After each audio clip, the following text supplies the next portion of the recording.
Home of the prodigal son, young Chad Townsend. And Chad Townsend plays on, plays to the whistle, kicks away for Valentine home. Townsend, brilliant. What's going on, everyone? Welcome back to another episode of the Chad Townsend Show. If you're new here, please make sure you do subscribe. It is greatly appreciated. Drop us a like. Drop us a comment. You can ask us a question here on the podcast. We answer the best ones on the show. And if you're listening on Spotify or on Apple Podcasts, please make sure you rate and review us there. And if you've been listening for the past 9 weeks, we do really appreciate all of your support here on the podcast and as well over on our socials at Chad Townsend Show. You can join the conversation and, the greatest game of all, rugby league, which is what we talk about every single week. And before we get into the show, we bring in our producer, Victor. How was your weekend, brother? Good, mate. Another long weekend. I feel like there's been a lot of holidays at the moment. How good is it? How good? What did you get up to on the weekend? Had soccer on yesterday. Yep. Lost. No, we drew. Well, we missed a penalty in the last minute. You missed a penalty in the last minute. Mason. You missed a penalty in the last minute. Were you in contention to take it? Should have taken it. You should have taken it. I should have taken it. Why? That was on me. Did you put the hand up? I'm the designated penalty taker. Yeah. But I'd just come back on the field and I was gassed. But I should have taken it, hindsight. And Mason missed it.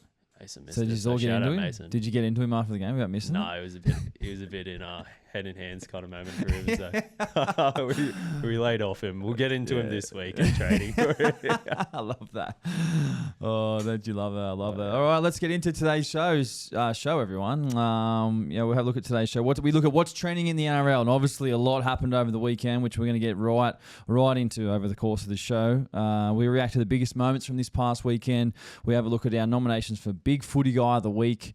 Some really epic performances from this past weekend. Halfback House, we have a look at a few halfbacks and some of their plays and stats from the weekend. And then, of course, as always, we finish with you guys, the fan questions. Like I said, we answer a lot of fan questions here on the show at the end of every podcast. So please make sure you engage with our content, drop us a question, and you could be featured on the show. So, Victor, before I guess we keep talking, let's get into it. What do we got up first? What's trending in the NRL? Let's get into it. 18 sin bins this weekend. I think it was pretty clear and obvious what the biggest thing in this weekend is. And I just want to know your thoughts about it. I thought it was ridiculous. Yeah. Yeah. It was crazy weekend of football. 18 sin bins. Can you actually believe that? There's been a lot of strong opinions from past players, from fans that I've seen over the course of probably the last 12 to 24 hours reacting to the sin bins. It's definitely the most trending thing in the NRL right now, and I feel like there's been one thing that's kind of been a glaring topic or the most trending thing, over the past couple of weeks. Obviously, last week it was Lachlan Galvin and, what happened there with the Tigers. This week it's now the sin bin. 18 is just way too high. To me, it's just determining games at the moment. If you lose a player in the sin bin, it is extremely hard to defend with 12 versus 13. And a lot of the times, the opposition just scores a try, at least one try. It is so hard to stop the opposition with a player down. And look, I just think it's gone too far. I'm all for protecting players, and the impact and blows to the head. But I just think it's gone too far. So, I want to have a look at a take which I saw over the weekend from Andrew Johns. And let's have a quick look at what he had to say about the situation on Channel 9 on Sunday. The breakdown of this, sending players to the bin, is absolutely farcical. It's gone beyond a joke. It is embarrassing. The over-analysis and the overreach of the bunker in play. The bunker should be used only for try-scoring opportunities, unless it's a send-off. It's an out-and-out send-off and they miss it, then fair enough, come in and send the player off. Going back 8 plays in a set of 6 where the referee doesn't see it, the touch judges don't see it, the players don't see it, and to send someone to the bin, it is absolutely farcical. Next week, we're going to the Magic Round. We are a working-class game.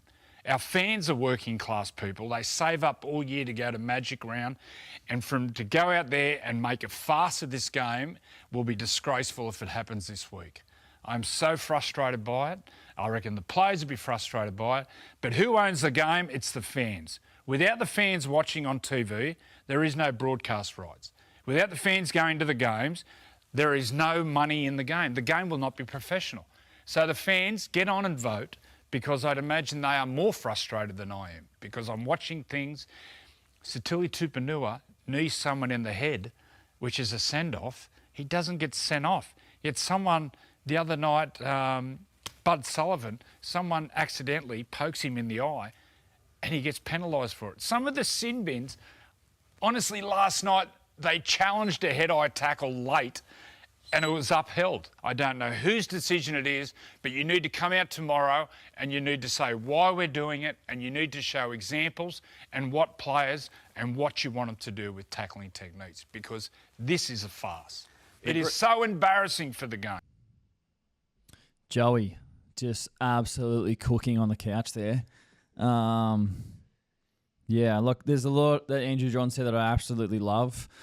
I am not a massive fan when the game stops and goes back, like a couple plays, like Joey just said, like however many plays, 5 plays or whatever it is, and like you see the ref stop, they call time off, he's listening in his ear, and then he calls someone over for something that no one's even seen. Like no one in the game, the player's fine, plays the ball, and then someone in an ear, like who's watched this replay like 5 or 6 times, sees like incidental contact and then calls a player over, and then he gets sent to the sin bin. Like,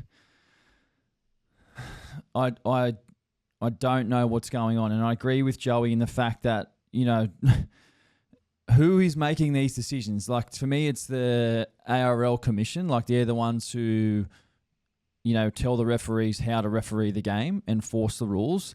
So I kind of feel sorry for the referees, because it's not their fault. They're told how to referee games and things that they should focus on and whatnot. Like, you know, they're kind of the middleman, but it's like it comes from the top. And, you know, stopping the game and going back and sending people off, you know, it ticks me off. Like, it ticks me off. Like, as a fan, someone who loves the game, like one of my best mates, I was speaking to him on Anzac Day. I was down at the dawn service in Cronulla, and I said, "Did you watch the games last night?" And he actually said to me, he goes, "No, like, I just don't like watching the games anymore because of the sin bins." And this was like after the first game on the weekend. And I was like, man, that's a wild answer. But then after the weekend of footy, I'm like, man, he actually like made sense to saying that to me. And I was like, I thought it was a weird answer at the time, but now I'm like, man, I fully get that. Like, I fully get that answer.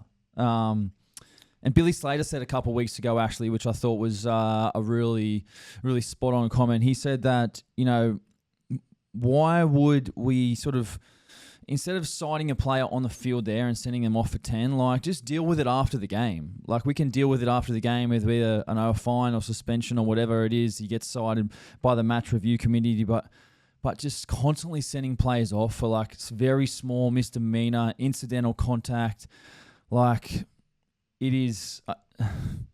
It's getting out of hand. It's getting out of hand. It's getting out of hand. And I remember, I think we talked at the start of the season, we had a question on the podcast being like, the game's in the worst place at the moment. And we were talking at the start of the year, like the game was in the best place at the moment. Like the game was really good to watch. It was competitive, but now it just seems like it's just flipped on its head. Yeah, mid-season. And the thing that ticks me off as well, like a lot, is like the ebbs and flows of the season, right? And how the season is refereed. Like, it changes. The season is never like steadily refereed the same. Like, I mean, every game should be refereed like it's an Origin game. Yeah. Like, it's Origins are reffed differently to club games. Final games are reffed different to club games, and they're the best games. Yeah. Very rarely do we talk about a referee and the sin bin in those big games, because they want the players on the field in the big games. Like, we want the players on the field in the regular season games. The fans deserve better. The fans deserve to see the best product, and we don't want to see players going off for 10 minutes for what is very incidental. And in a contact sport, like, we play a brutal game, and every now and then, like, there's very small incidental contact with the head. And look, I am look, I'm a fan of the game trying to protect players and taking steps to prevent contact from the head, or to the head, sorry, to make the game safer. But I just feel like there needs to be like a balance. You know, I feel like we've gone way over the top. Like, do players know that? Like, they know the risks they're getting into, right? Playing this game. Of course. Like, so, you know, it's. I don't think they have any problem with how head tackles happen. Like, it's part of the game, but it just seems like the RLPA is just not RLPA. The commission. The commission is Yeah, just like, and that's what I mean. Like, they've got the balance wrong. Yeah. Like, you know, Anthony Seibold said after the game that there may need to be a correction, and I agree with him. And, you know, ahead of this weekend, like Joey just said before, like, we've got Magic Round this weekend, one of our biggest regular round seasons of the competition, and all eyes are going to be on the game. There's going to be a lot of amazing performances from amazing players on every team's in the same city, playing at the same ground. And I just remember a couple of years ago, 2021, which is 4 years ago, which actually feels like yesterday, and it's just wild that it's gone that quick the last couple of years, to be honest. But for those who may remember, like, there was a massive crackdown then in 2021, and there was a lot of players getting sent off for head-high contact then. And I just pray for the fans that it just doesn't happen this weekend. Like, you know, if we have 18 sin bins again this weekend, it's like, man. it's going to be such a tough watch, eh? It's going to be a tough watch. It's going to be a tough watch for the fans, for the players, for everyone. We're going to be talking about this instead of like amazing performances and Magic Round, which has always been an absolute success. Yeah. But, man, I think there needs to be a change, and it needs to happen this week. It needs to happen ASAP. It needs to happen this weekend. Like, you know, in the contact sport, like, there's going to be some slight contact, you know, that is higher. And it's not always like it is. There's players who like slip or fall or cop like a little bit of an arm, and, you know, no malice or anything. But yeah, I just think we need to find a bit of a correction, a bit of common ground, find that balance where, you know, we have player safety and we have the product where players aren't punished for, you know, going too far over the top with the contact. But just finally, what is? I mean, as a fan, someone who watches the game, who loves the game, Victor, what do you? Like, what's your final take, I guess, on it before we move on? It's starting to determine games. And when that happens, and when, like, watching that game last night, the Sharks versus Tigers, when Pole got sent off, I was like, no, I did not want him to get. And you're a Sharks fan, and I'm a Sharks fan, because like if we won that game off that, it's just like it doesn't feel right. Yeah. So it's starting to determine games, and this weekend was like some of the worst ref games I've ever seen. And I think at the start of the year, like, the game was in such a good position, and then they've done this mid-season crackdown, and it's just put a little bit of a stain on it. So I don't know. I don't know what it was like at the start of the season. It seems like so far away. It does, like a man. distant memory. Like, but I don't remember having this problem at the start of the season. Yeah. And that's what I mean. Like, I quickly touched on it before. That, like, the games are never ref the same all year. And that's what I don't like. I don't like how we chop and change. We go into focus on things like at the start of the year, we're focused on the roll ball. Now I feel like hasn't been a single roll ball. Like, I didn't see one all weekend. No. You know, and I'm not sure if it's because the players are now, everyone's doing it, or like the refs aren't focusing on it, or now we're focusing on something else. But, like, I think everyone's doing the roll ball now. I think that everyone's making the genuine attempt. From what I see, but like, this high tackle. Well, it's not relevant. It's not like trending at the moment. You know what I mean? It's the head eyes. But, you know, it is like I said, it's not all the referees' fault. Like, they're getting told what to do through the people in their ear and the people who are above them. But yeah, we want to hear. Let's hear what you guys think. Like, as fans, like, you know, jump over on our socials, in our comments here on YouTube. Let us know what you think. Do you think there needs to be a correction, a change? What do you want to see?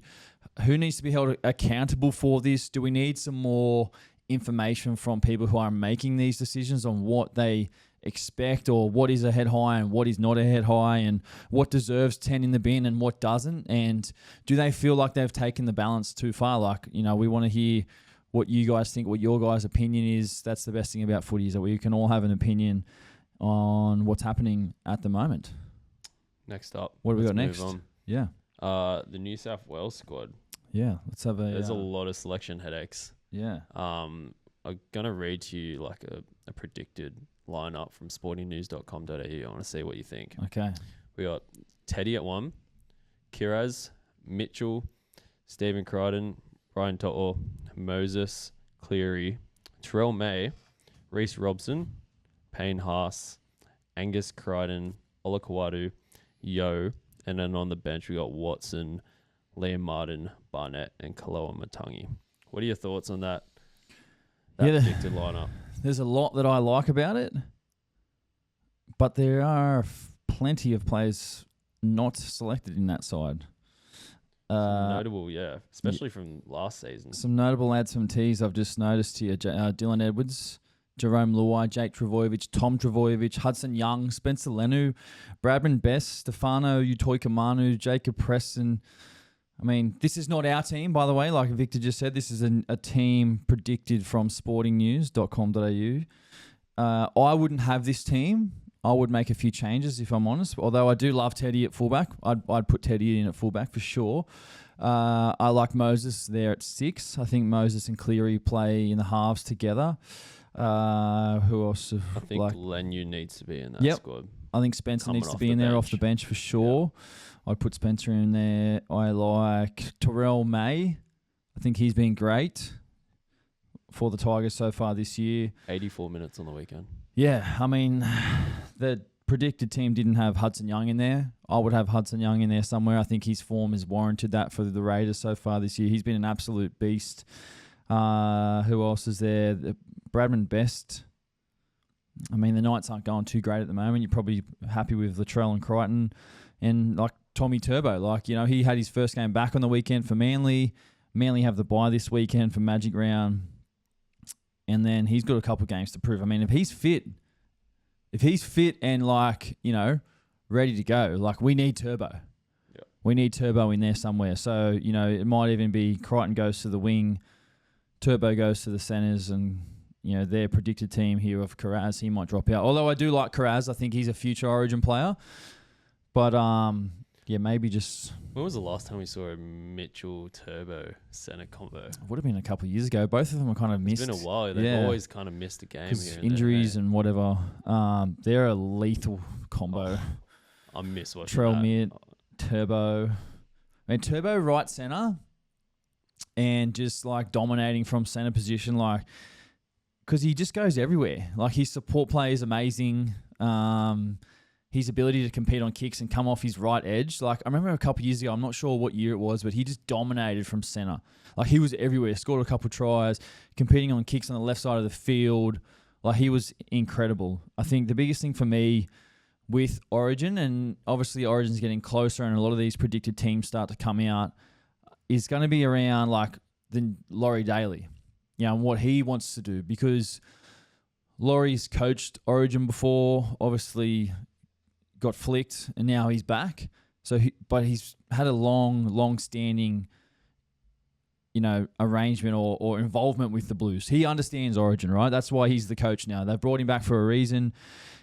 But what Michael Maguire did last year, I loved. I loved that he changed the culture of the Blues. He brought in his own sort of team and own sort of style, and they did things a little bit different to what they used to do with Freddie. And from where they train to their staff, they sort of revamped the whole thing, and they had success doing it. And Madge only spent 1 year there, won the series. So does he reward those guys with a bit of faith and keep them in there for getting the job done last year?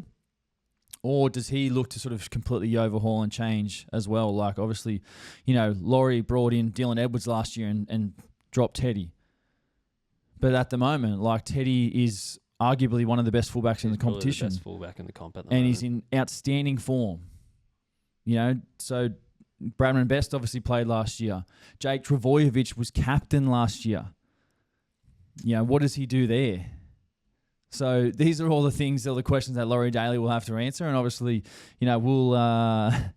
we'll sit back and we'll watch, and then we'll talk. Yeah. We'll talk about it. But it's an exciting time of the year. It's always great heading up to Origin time. As long as for me, as long as that preseason camp's in the Blue Mountains and not Coogee, I think we're on. Yeah, that was a big change. Another change that Madge obviously made for the team last year, and obviously for me, like living in enemy territory the last 3 years, I was very outnumbered up there in North Queensland. Like it was like Drinky, Robbo, and myself, who were all New South Wales Blues. The rest were Queenslanders, and the year before Queensland won, and they were all into us a lot. So last year we're obviously getting it back to them, and Robbo was in the team, and we're very happy for Robbo. But living in enemy territory, there's like people wearing Queensland stuff around, and me and Drinky would just get that India. So another exciting time, the biggest and best times of the year for Origin. So let's keep an eye on that, mate. Let's move on to all the biggest takeaways, news and reactions from round 8 of the NRL. Obviously some massive, massive games over the weekend. Some really, really big results. And it started on Thursday night where the Broncos absolutely dominated the Bulldogs 42-18. Bulldogs' first loss of the season in a fashion that probably no one actually saw coming, to be honest, the way the Bulldogs have played. But they just missed the start of this game. And Adam Reynolds probably had one of the best first halves I've seen him play, to be honest. He was absolutely dialed in with his kicking game. The Broncos came out fast, and one of the decisions that Madge made during the week was to put Xavier Willison on the edge, the left edge. I love that call. Big, powerful player.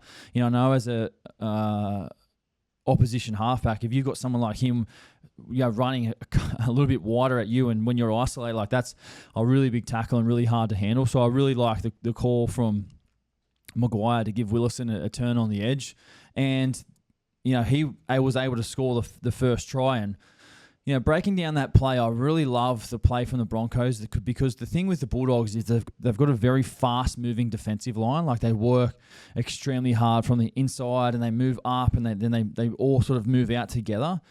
So what the Broncos did is they skipped across field and they turned Willison back under, who came against the fast-moving defensive line, and then Preston kind of overchased, and he got back to Reid Marnie, a one-on-one back on the inside, and Willison obviously too big to handle for Reid Marnie. The mismatch there is obviously says it all. Willison goes straight through. So I thought it was a really good start from the Broncos. They would have spoken about that all week, about changing the angles, which they did a lot over the course of the game. Like I said, the Dogs missed the start of the game, I thought. Burton went off with the HIA. Curran went to the sin bin, and the Broncos just made them pay. So the Broncos, after a solid, probably a decent loss the week prior to the Roosters, bounced back in a big way. Obviously, no Reece Walsh. Selwyn Cobbo playing at fullback. He's off contract at the moment, so really interesting that he's actually still off contract for me. So interesting. Far out. He's got to be one of he's going to be having some clubs call him up for sure. Yeah, I mean, he's just in the shop front window right now at fullback to say, hey, you like what you see? Send me through an offer. Send me through an offer. I can play fullback, I can play center, I can play wing, I can do it all. I can play Origin, I can play test matches. Where does he end up? I don't know. I can't see a player like him moving to Sydney. I think he stays in Queensland, obviously a Queensland kid. But where? Yeah, that one's going to be interesting. Hey? I feel like he's going under the radar a bit at the moment with his contract talk, which is probably good for the Broncos because they can probably get him on a little bit cheaper.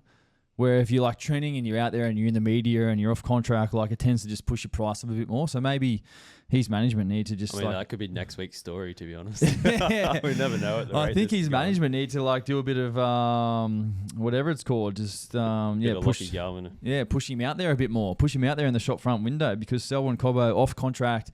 Yeah, looked really nice on the weekend. Payne Haas, man, again, 261 metres. This guy is a beast every single day of the week. Another huge game. But yeah, it was the Adam Reynolds game on the weekend, which I really, really enjoyed watching for the Broncos. They were all really good, I thought. And the Dogs, just missed it. Just missed the start, which definitely they couldn't come back from. Yeah, so they only completed at 75%, the Bulldogs, which is so unlike them this season. Yeah. So.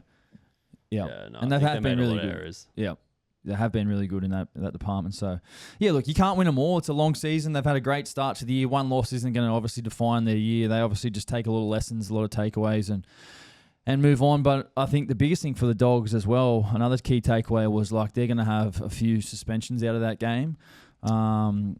Tupanua and a couple of other players, I'm pretty sure were put on report and were put on notice for being cited and some acts. So yeah, Curran is facing 4 weeks out. Curran for a head-high tackle. And Burden for 2. Burden. I think Montoya was the last one. Yeah, that's right. Yep. God. So, yeah, I know. On the back of a disappointing loss, then you lose probably 3 players to suspension. Like, that's disappointing for the Dogs. Yep. Yeah. Anyway, move on. Next game. The first game on Anzac Day was the traditional Roosters versus Dragons Anzac Day clash. Roosters 46, Dragons 18. Man, this was amazing. An amazing game. My first time being at this game. Actually, obviously watched it all on TV. To me, like, this is like the proper OG game on Anzac Day. It's been around for a long time. And, man, they did it well. So well. Just the service, the ode. I started my Anzac Day. I went down to Cronulla Dawn service in the morning, and just every time I hear the ode, it just gives me tingles, and it is absolutely incredible. And then to hear it at a packed Allianz Stadium, like sold out, 4 o'clock kickoff, which I absolutely loved as well, was absolutely incredible. And Sandon Smith dominated. Absolutely dominated. I thought he had his best game in the NRL I've seen him, and I'm so happy for Sando. You know, he's his harshest critic. He's been working extremely hard on his game. And, you know, now that he's got this opportunity this year to just go out there and play 5'8", play freely, I still think the best is yet to come for Sandon. I still think he's growing. He's very young in his NRL career. I'm pretty sure he's only played 20-odd games so far in his, career and building. So that's what he has in him on the weekend. He spent 10 minutes in the sin bin as well for something he probably shouldn't have. But 22 points, 2 tries, 1 try assist, 3 line breaks. He was all over the Dragons on the weekend. He was great. But the biggest takeaway for this game, I thought, was the Roosters. We just dominated the middle third of the field, which is where a lot of games are usually won and lost. And the Roosters just took on the Dragons straight up through the middle, straight through the front door, and Dragons couldn't handle the Roosters. And it's not a good way to lose like that, I feel, when you get dominated or the opposition comes straight through the front door. And, a lot of work for the Dragons to do, especially their middle forwards, I thought, because the Roosters were just making a lot of meters, especially, Teddy up around the middle of the field. Obviously spoke about Sandon Smith, Nafahu. There's a number of notable players who were great on the weekend. I thought Connor Watson had one of his best games on the weekend as well. Spent a lot of time at lock after starting the game at hooker. I thought he was really solid. So a really great win on a great day, Anzac Day. I mean, it's such a special day for us Australians, and the ode, the service, everything was awesome. The boys in the sheds were obviously having a bit of fun after the game as well, so that's what footy's about. Anyway, the next game on Anzac Day was the Warriors 26 versus the Knights 12. Game in Christchurch for the Warriors, who traditionally, I guess, over the past couple of seasons have played this game in Melbourne against the Storm. And wanted their own home Anzac game. That's why they didn't play the Storm this weekend, because the Storm wanted their game at home. So they kind of subbed out of that game and took the Knights to Christchurch. And Murata Niokore was pretty much sin bin pretty much straight away for two sin bins in the first 5 minutes for a dangerous tackle. And look, I thought Nickel Clockstead had a really solid game on the back of re-signing for the Warriors for a further 2 seasons. And it's really interesting to note here that Chance, from what I've heard, has just taken over his own negotiation or his own management. Excuse me. So he now acts by himself to negotiate his own contracts. So he's negotiated a 2-year extension with the Warriors himself. So, good on him. That's awesome. Not many players do that. I know some players do it as they kind of get older, where they feel like they don't need their manager anymore. But obviously, I would like to, I guess, understand with Chance how that went down.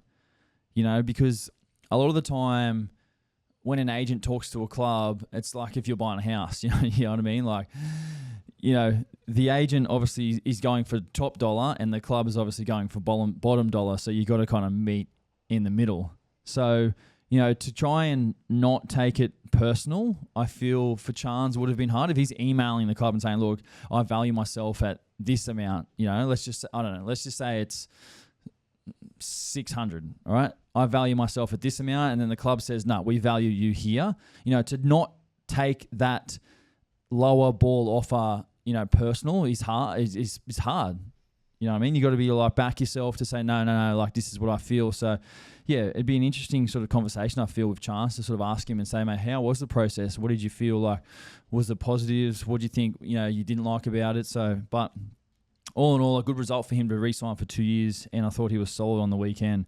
For the Knights, well, they made another change at halfback. Jack Cogger brought back into the side, and for the Knights, they're really searching for something at the moment in the spine.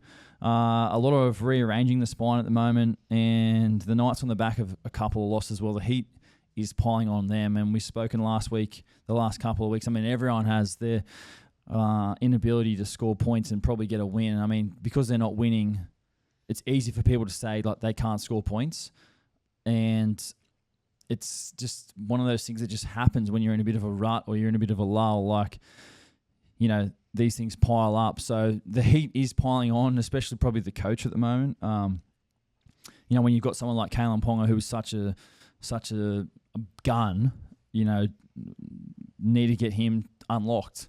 Need to get him, you know, in situations. That's what we were talking about last week on the podcast, about situations that bring out his best attributes for his style of play. So, yeah, it just seems like they keep chopping and changing their halves. Like for the last 2 seasons, it seems like they can't find a combination that works. Wait, they have done that a lot. I'm glad you said that, because Adam O'Brien has probably made the most changes in the spine. It's been like that for 2 seasons. A long time. Like how the chiropractor, rearranging the spine. Start calling him the chiropractor. But, you know, on one hand, it's like, do we need to find combinations, you know, and give guys time? Or it's like, hey, we don't have time. Get in and do the job, or like we're just going to change. You know what I mean? So what's the best for like the team? To just keep changing, to keep trying to find someone, or like give someone time and confidence to say, because if you like chop and change, it's like, man, like this guy just brings me in for 1 week, then I get changed and I'm out. It doesn't really breed confidence in a player. Yeah, not at all. And especially for like Cogger and Hastings or... Yeah, but Hastings hasn't had a look in all year. So what's he doing? He's playing New South Wales. He's playing New South Wales Cup. So, man... And then they got Brown coming in next year, so Cogger, like... Yeah. And Fletcher Sharp's there too. Fletcher Sharp's played every game. It's just been the 7. But I don't think you can move Sharp from 6 now. He's looking way too good. Yeah, there. I think he's probably locked himself in there. But so it's going to be Dillbags at 7. Yeah, I mean, he's going to play 7 next year. But it's more like for this year, it's like the halfback jersey is just like rotating. It's like every week, it's like who's going to be halfback this week. So, yeah, I mean, obviously the emphasis gets put on that when you're losing, and it's not great. But, yeah, let's hope for their sake they can find something, because, another loss for the Knights. And the last game of Anzac Day was the Storm 24 versus the Rabbitohs 16. Some key takeaways from that game. Well, the Storm, too good for South. But I thought, I really like what South did in this game. I thought they fought extremely hard. Jack Whiten was sensational. I thought he was really, really strong. Scored a double. The first try he scored was just incredible. Give me the ball one-on-one and let me just take my opposite centre on in some space. And I thought he was really solid. Ewan Aiken made 50 tackles. I thought he was really good as well. Latrell, which I thought was an interesting stat out of this game. Latrell had 53 touches of the ball compared to Pappenhausen, his opposite, 35. You know, an interesting stat for the two fullbacks. Obviously, Latrell's doing a lot more kicking at the moment without Humphreys and without Cody Walker in the team. He's sort of owning last play. He's got a massive left boot, so probably something that Souths have worked into their game with Latrell being on the left side of the field and also being back at fullback and sort of chime in whenever he wants to. He had 13 kicks on the weekend. 13 kicks on the weekend. Most out of everyone. Yeah, so there you go. It's something that the Rabbits have really sort of pushed towards. But, yeah, look, Rabbits weren't good enough in the end. The Storm, obviously were able to hold on. But, look, many people probably may have expected this scoreline to blow out and the Rabbitohs not to hold on as much as they did. So, well done to the Rabbits and a good win for another win for the Storm, who are just sort of coasting on like they do in the top 4 all year, every year. They're always there.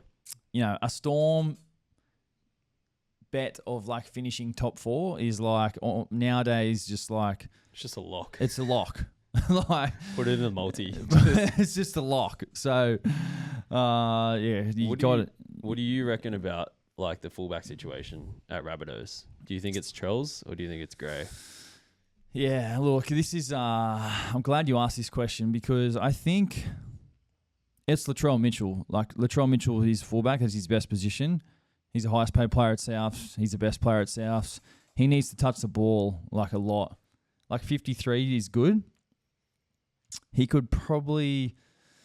Actually, no, 53. I like 53. I mean, that's with 13 kicks. So, I mean, you take those 13 kicks away, there's 40. 40 touches compared to Pappenhausen's 35. So, what do you do with Jai Gray? Yeah. I mean, I feel like you got to have Jai Gray in the 17, whether that's on the bench as like that utility player. Because Jai Gray's been great. He's so good. It'll be interesting to see when he's off contract, like if he goes or if he stays, if he goes look for a starting fullback role or whatever it is, more of a role at another team. But at the moment, I would leave Latrell at fullback. And I know Cody Walker's out for a couple of weeks. I'm pretty sure with the calf injury, he got a training during the week. So I would put either Jai Gray in or I'd put that English fella in. And I think they've still got Humphreys. He's still out for a couple of weeks as well. So one to keep an eye on for South fans. Humphreys will be back in 2 to 3 weeks, it looks like. Yep. So that will be interesting when Cody comes back. I'm not sure when Cody's back. Yeah. Pretty sure Cody's out for a couple of weeks, actually. Yeah, so maybe they might line up coming back together. But it will be interesting to see a Gray Humphreys half combination. Definitely. Let's move on to the Saturday games. And, wow, what a massive game this was. Cowboys 50, Titans 18. I'm sitting home on Saturday afternoon just relaxing. I've just played a couple of games of backyard footy. I come inside and I sit down and I'm like, the Cows are playing. I'm just going to chill for a bit, watch this game. And I did some research before the game that the Cowboys had won their last 13 games against the Titans in Townsville. So now make that 14. And it's an incredible stat the Cows have against the Titans. Some great performances from the Cowboys. Man, it was hard pressed to find a player who didn't contribute in this game. Tom Dearden, 5 try assists, 214 metres. The skipper, absolutely dominating. He was outstanding. Rob Derby, 218 metres, 3 tries. Really happy for Rob. He's got his chance in the NRL now. Obviously, Kyle Felt, has gone over to the Super League. There was a vacant right wing spot. Braden Burns started the season on the right wing and then got an injury with a hamstring. Rob Darby's come in and now he's finally sort of finding his feet in the NRL after, he didn't have a great trial period, but on the weekend he was outstanding. And the 218 metres, 3 tries, is going to give him a lot of confidence. So really happy for Rob. Drinky was also outstanding, 208 metres, 2 try assists. And Murray Talangi played his 100th NRL game for the Cowboys, and that kick from the sideline.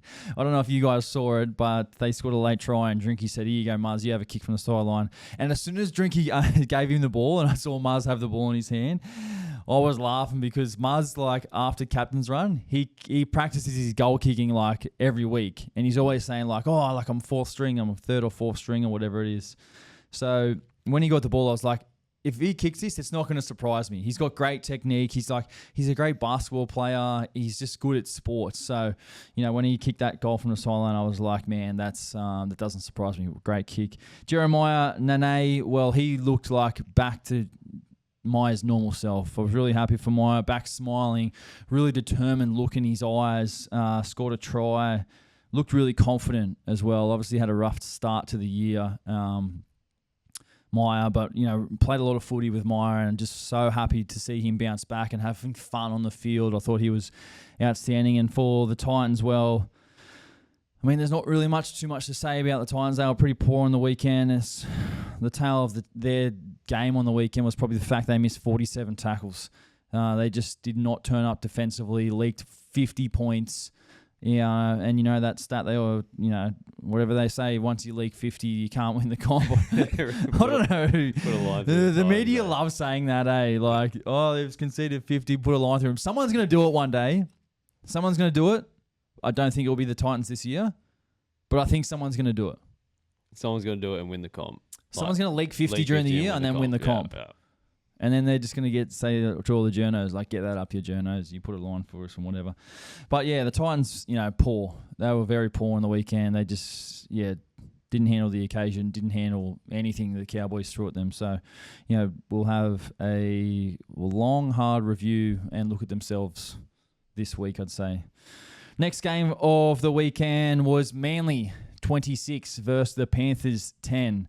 And this was a massive game for both these teams. For Manly, on the back of a couple of losses, searching for a win. And for the Panthers, well, they were on the back of a good win against the Roosters the week prior and wanting to back up some of their performance. But for Manly, well, they controlled the ball for pretty much the whole game. And they only made 6 errors this game. And for the Panthers, well, the tale of their tape the whole year has been their defense. To leak 26 points, their average points conceded has been a lot more. It's probably almost double. I'd have to get an actual stat or number for what they've been able to concede so far this year. But watching the way they defended on the weekend, I did notice a bit of a change on their edges, the way they've been defending. And Penrith, for a long time, especially over the past 4 years, the way when they've had success, is they've been, I wouldn't say passive, but they've been a very check and go team from the inside. So by that I mean they've got the shape coming at them and they just sort of check the shape and then they all move to the sideline together. Very rarely do they have guys being aggressive from the outside in, jamming and shooting in to shut the play down. But on the weekend, I noticed a lot of their centers and they're on the edge were jamming a lot more than they used to. They've been a lot more aggressive.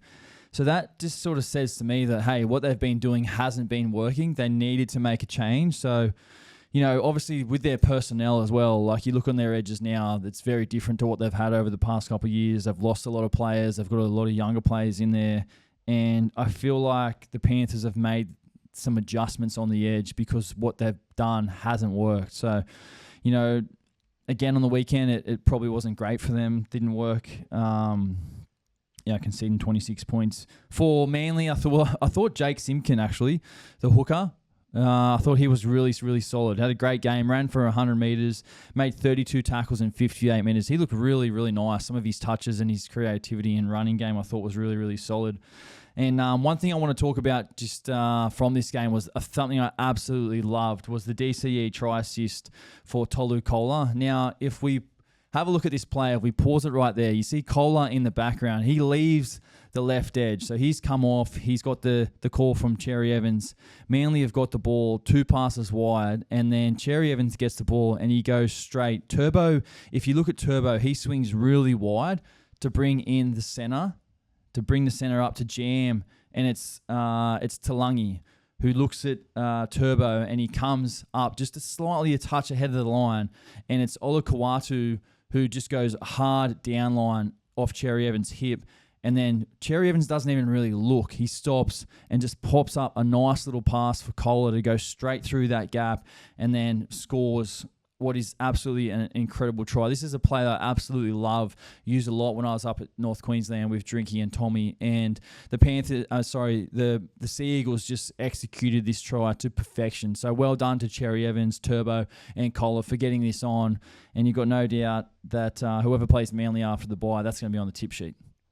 So just back to the Panthers' average points conceded. They conceded an average of 14.5 last season, and then this season they're conceding 26. There you go. 14.5 last season to 26 this season. That's almost double what they've conceded per game so far this year. So, a drastic change for the Panthers, and they'll need to improve their defense if they're going to climb off the last position in the ladder. Obviously, Scott Sorenson sent to the sin bin on the weekend from a hit on Nathan Brown, which I didn't think he deserved to go into the sin bin. Another questionable one. Like, what are you going to do when a bloke's running at you at full pelt? Yeah. And you got to brace yourself to, God.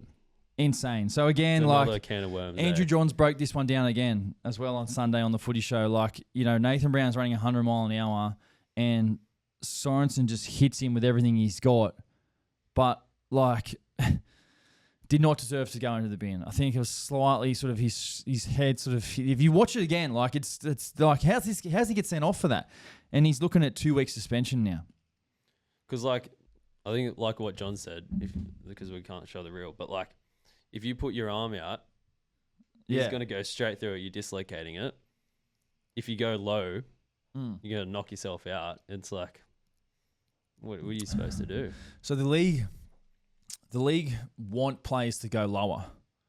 But in that situation, you can't go low. Off the kickoff carry, you can't go low off the kickoff. You're going to knock yourself out. You're going to cop a hip, a knee. Cop a knee. I mean, you see what happened with Tupanua. He led with a knee, but still, it's kind of like that, right? Yeah. Oh, man. It's, not great. Yeah, it's crazy. Not great. Don't get me started. Let's not go back on that. I'm too ticked off. We're moving on. Anyway, let's move on to the Sunday games. And the first game on Sunday was the Raiders 40, Dolphins 28. Wow, what a game this was. Dolphins with a massive lead at halftime, unable to score in the second half. A game of two halves. Wow. And when I had this game on yesterday, I mowed the lawns yesterday, and then I came inside and I had the game on. We played some backyard footy again, and and then I was watching the game, and I'm thinking to myself, the Dolphins have started great here, but the game isn't over. I said to myself, if there's one team who can come back here and win in this second half at home, it's the Raiders. And they did just that. And not many teams have sort of done that to the Raiders in Canberra, where they've started that well and put on a lead to that margin. But wow, it was incredible. It was incredible to see the Raiders, just the belief. Obviously, what Ricky Stewart would have said at halftime is just allow them to come back and bounce back. And the Raiders only made 5 errors the whole game, which is extremely low. So, that's obviously been able to put them in good stead to sort of fight back into this game. Jamal Fod, another great performance from Jamal. Well, 1 try assist and the late try, which pretty much sealed the game for them. I thought he was really, really solid. So it's going to be really, really interesting to see where Jamal Fod ends up. Yeah, where do you think he ends up? I mean, Manly had his on the cards for a bit, but yeah, I mean, I know we spoke about this last week on the show, but the Raiders have signed Ethan Sanders from Parramatta last year on a multi-year deal, who's a young, up-and-coming halfback. I think he's played a couple NRL games, maybe 1 or 2, but he is on a longer-term deal to kind of be the next guy behind Jamal Fod. So it's how do the Raiders, how do they handle this situation? Your veteran halfback's off contract. Do you re-sign him? I know the Raiders only wanted him for 1 year, and I'm pretty sure they changed it to 2. Now he's getting offers from Manly, to go there, but it's obviously he would want to stay because he loves playing for Canberra, and it looks like he's got a great relationship with the club, with the coach. Looks settled with his team, and changing teams is massive. It's not an easy decision to change teams. It's a pretty big decision. You got to go and learn, a whole new playbook, all new coaches. You got to move, relocate your whole family. It's easy just to stay. So it's what money is worth his move? I mean, it's going to be hard. Canberra are 3rd at the moment. Yeah. And if they make top 4, it's how can you get rid of your starting halfback for that? That's what I mean. You kind of have to, how do you put the hat on for the future with Ethan Sanders? And how do you keep your hat on for now with Jamal Fod? Because Jamal Fod is the guy now. He's the halfback now. He's the informed halfback of the comp. He's the informed halfback of the competition right now. If it's me, I'm saying to Fogarty, you stay. Give you 2 years. Yeah. You're doing the job for us now. We don't know what Ethan Sanders is going to do for us. We know that Jamal Fogarty is delivering right now. So let's reward him for that. That's my thinking. Yeah. I'm not saying Ethan Sanders is not going to do that in the future. Like, from more reports, this guy is like a gun. This kid's a gun, and will have his time. But Jamal Fogarty's like now. Yeah. But the Raiders are a club. You always have to plan for the future and improve your roster. And having someone like Sanders on the roster is great for them. Young up and coming guy who can then obviously hopefully get some time to sort of progress his career. And Fogg's only 31. Yeah, 31. I mean, you turn 30. That's still prime. Halves are playing their best football post 30. 30 is a new 20. Last game of the weekend. West Tigers 20, Sharks 18. Victor, your thoughts straight off the bat. Surely disappointed. That was a roller coaster. Surely you're disappointed. That was a roller coaster. Incredibly disappointed, obviously, as we all are. But that was that just seemed like we didn't really want to win that game. We did everything in our power not to win that game. You guys should have won that game. Yeah, that was... Sharks should have won that game. The return of Lachlan Galvin was massive, but it was pretty much a non-event. Like, it was built up all week about Galvin's back, and nothing from the crowd towards him, which I noticed, which was great. Obviously, he would have been very nervous before the game, but when he set that first try up for Fainu, I thought, look, he's back. He's got a smile on his face. He's not concerned about any of that stuff, so he's just back into playing footy, which is good for the Tigers to see. It was a game of two halves. The wind was obviously howling. The Tigers had it in the first half. The Sharks had it in the second half. But watching this game as it went on, obviously the wind was playing a big factor in the game. But in the back end of the second half, I thought to myself, well, the Sharks had that many chances to win this game. They should have won the game. They should have iced the game. They made crucial errors in crucial moments in the championship rounds of the game. They made some, poor decisions to try and execute a field goal at the back end of the game. And I thought it was some of their experienced players who should have got them into better positions. They've played big enough games now where, the awareness to get players towards the post to kick a field goal, I just thought wasn't there. There was a time where Tricky tipped onto Talakai, who was down the left edge on fourth tackle, and they should have been going directly towards the post. And, the following set, like, Niko nearly kicks one from halfway. But, like, it could have been easier for them some sets prior to get to the post to kick a field goal. So, look, I've been massive on Tricky Trindle over the past couple of weeks. I think he's been in excellent form. Some of his try assist and passing has been incredible. His kicking game has been phenomenal. But I thought he didn't handle the back end of that game the way he would have liked. And, going on into Golden Point, the Tigers obviously won the toss. They took the wind, couldn't get the field goal done, switched ends, and then, a one-on-one strip by Hazleton, who's looking at the referee as he stripped the ball, gave the Tigers a penalty, and then Adam Dewey kicks the ball over and game over. Yeah. Anything for you to add there, Sharks fan? I think Sharks fans should be filthy at this game. Like, I think it was the last 5 minutes where we had 3 opportunities down their end and we just kept going left. Yeah. Like the Talakai one on fourth tackle, then Acko. Like, we had 2, like Billy Burns and Acko both looked like they were going through, but we should be just setting up in front of the post there, right? And do you think that's just comes as part of like a Niko Trindle doesn't know who's stepping up, like who takes charge in that situation? Or yeah, I mean, usually teams have like the guy, your first string guy who's kicking the field goal. You know what I mean? To me, it's Trindle, because I've said it a couple of times. Like, I think Trindle's playing halfback for this team. He's doing all the kicking. He's doing all of the organising. And Niko's just focusing on his running game. But he still wears the 7. He doesn't do nowhere near as much kicking as he used to do over the past couple of years.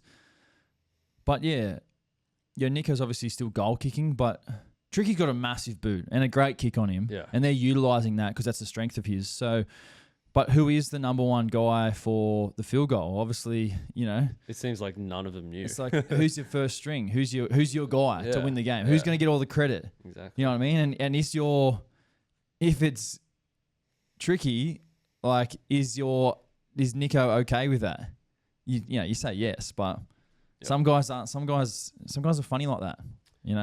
And like some guys want the ball in their hand. Like, who wants the ball in their hands when the moment's on the line? I think like Tricky's got a great kicking game. I thought he could have made some decisions that, and no doubt he'll learn from the whole process from the back end of the game for sure. There's a bit to learn from that. 100%. Yeah, but that's one they'll be disappointed with the Sharks. They should have won that game, I thought. Yeah. Let's move on, mate. Let's move on to what do we got next? Big footy guy of the week. Let's just nominate some guys who have had massive games over the weekend, and you can get involved and a chance to win $50 from the playersgolfclub.com.au. All you need to do is go on our Instagram and comment who you think is the big footy guy of the week. Our first nomination is the Roosters captain, James Tedesco. 2 tries, 1 try assist, 7 tackle breaks, 230 metres. He was outstanding. Our second nomination for big footy guy of the week is Adam Pompey. 2 tries, 1 line break, 8 tackle breaks, 171 metres. And our last nomination for Big Footy Guy of the Week, Robert Derby, 3 tries, 4 line breaks, 5 tackle breaks, 218 metres. We spoke about him and his performance for the Cowboys on the weekend. So who you think for these 3 guys, or if there's someone else who you think had a great game on the weekend, let us know that as well. You can comment at Chad Townsend Show on Instagram. Head over to there. You'll see the graphic and get involved in the conversation. Next, we have Halfback House, where we just quickly have a look at some guys and some halves from the weekend and their games. Adam Reynolds had 1 try, 3 try assists, 4 or 5 conversions, but it was his kicking game in the first half, which was absolutely outstanding. Reynolds got the ball, and his ability to see just Montoya, who'd come all the way in. Reynolds just gets the ball, looks up, sees the space, and then digs it over for Mariner in that right corner. Mariner catches perfectly on the full and scores. And Reynolds did it not once but twice. And Montoya, to me, it's like Reynolds is one of the best kickers in the competition. Like, you need to hold your width a bit more there. Like, you need to be a bit wider and be wary of the kick. And to me, he just didn't handle that situation well. And Reynolds made him pay twice. So well done to Adam Reynolds there. Sandon Smith, we spoke about him at length when we reviewed the Roosters game. He had 2 tries, 1 try assist, 5 or 6 conversions. He was outstanding for the Roosters on the weekend. Had probably his best game in the NRL. And Tom Dearden, 5 try assists on the weekend. Tommy was in everything, led from the front. That's just what Tommy does. He's that type of guy. And to see him get 5 try assists, setting up other guys where he's probably known for a lot of the time for his running game, his show and go, but his creativity really showed on the weekend. So that was really awesome. Let's move on to fan questions. Yep. What do we got? Your ex-teammate Ava, you're explaining that last name. Ava Siumanafungai. That's the one. Past players, who has had the biggest recession since the war, hairline wise? At Surf Paul. Yeah. So funny one, this one. Ava, a couple of years ago, I used to play, when I played at Cronulla, the boys had a crew, and there was like a receding hairline crew. It was like Ava, Joseph Paulo, Matt Pryor, Matt Moylan, and a couple others. They used to have this group chat where they used to talk about like hair loss and shampoo and all this stuff to try and help their hair grow back. And Joseph Paulo was the leader, actually. He was the leader because they used to call him the Island because his hairline was drifting away from his head, like Tasmania. They used to call him the Island. So shout out Sefa Paulo, the Island. We might have to cut this up because it's absolutely hilarious. But yeah, Joseph Paulo, the leader, Tasmania, the Island. If you know, you know. So shout out to the boys. Yeah, that was a bit of fun back then. That's fine. What's next? As a halfback, what's going through your mind when it comes down to Golden Point? I think for me, it was always like need to get the ball. Need to have a shot. Like, I used to kind of sit back a little bit in Golden Point and just Tom and I would let Tom sort of just run the show where I would just get in position to point guys into position where I wanted the field goal. So a lot of the time I would go to the left post. So I'd just be screaming saying left post. That's all I'd be focusing on and just sitting at the back. So I was always in position and I could just say to Robbo, like whenever I wanted it, like yep, or the call, or, just being that guy and being, I don't need to I have enough strike power from other players to sort of play what they could see. My job as the halfback was always to just sit back and see and wait for, the field goal and then execute. At the end of the day, like there's times in Golden Point, I've kicked Golden Point field goals to win the game. I've missed Golden Point field goals to lose the game. Like, you know what I mean? So you kind of have to learn from the situation and scenario for sure. But obviously as a halfback, when you're the guy to kick the field goal, you need to get the shot up. Love it. Next question. Do you think Drinky is a chance for New South Wales number 1? I do for sure. Look, I think Teddy's number 1 at the moment, but I think Drinky probably needs to keep putting his hand up with some more consistent performances. And I think the Cows need to keep winning. And I think for Drinky, like obviously he's in North Queensland, which they don't get too much media coverage down here. So he needs to really excel to get his name out there. If he's in a Sydney team, he's probably getting more talked about. But do I think he can play Origin? 100% he can. Definitely. Next question. Do you think the sin bin rule will be consistent in Origin, or will they turn it down due to pressure? They'll turn it down. They turn everything down in Origin. We spoke about that before. The game is reffed differently in Origin and in final series. And in my belief, that's how the game should be reffed. Like they're much more lenient on things in those big games. And why don't we just do that every game? Next, last one. Do you still think about your time as a Shark, especially the 2016 Grand Final? Yeah, I do. It's a 10-year anniversary next year. Hey? Next year, 10 years. Wow. It's crazy, man. Where's that 10 years gone? I do every now and then, actually. I've got a room at home where I watch TV, my theatre room, which I have some stuff set up on the wall, which sort of brings back some memories. I've got some old news article from the papers as well, which is cool to look at. I think next year will be a really big moment. I'll reflect on it. And I've also got some plans around the reunion and stuff that I want to do potentially. But yeah, look, I think about it. I think about that they were good times, great times. A lot of success, a lot of fun, a lot of happiness. And yeah, I think as I get older, it's becoming more special to me as I'm getting older, I feel. So yeah, I definitely do reflect. I've got a lot of love for that team and those players, and I look forward to seeing them all next year because I haven't seen a lot of them for a while. So for sure. Did you say you haven't rewatched that highlights? I've never rewatched the game. I've rewatched the last minute, but I won't rewatch the game. I think we're going to have to do that next year. No, I'm not doing it. Not interested. I don't want to watch it. I don't want to watch. I'm serious. I don't want to watch it. I'm not going to rewatch the grand final. Far out. No. Fair enough. Well, that's it. That's it. All right. I'm serious. I'm not rewatching it. Thank you very much, guys, for tuning in to today's podcast. Please make sure if you do enjoy the show that you rate and review on Apple and on Spotify. And if you're watching here on YouTube, subscribe to the show, like the video, and just drop us a comment. We really do appreciate your support. It's been massive for us since so far we've started back the podcast on a weekly basis. Our Instagram is going great as well, so we really appreciate you guys joining the conversation over there at Chad Townsend Show, and we will see you guys next week.